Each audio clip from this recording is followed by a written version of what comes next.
السلام عليكم ورحمة الله. يا شباب، نصيحة لا تخلوش الخزانات مفتوحة.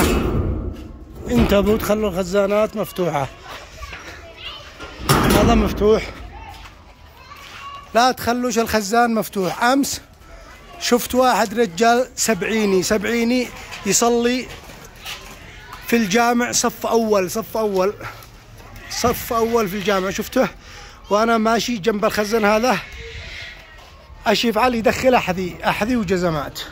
يعلم الله ايش قد دخل في هذا الخزان، لأنه متصايح وجيرانه.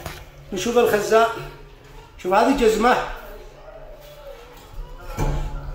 فيها هنا جزمة، هذه جزمة، يرجون حاجات للخزانات.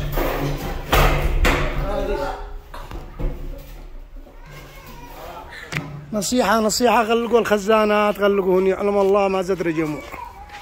انتبهوا من بعض الناس.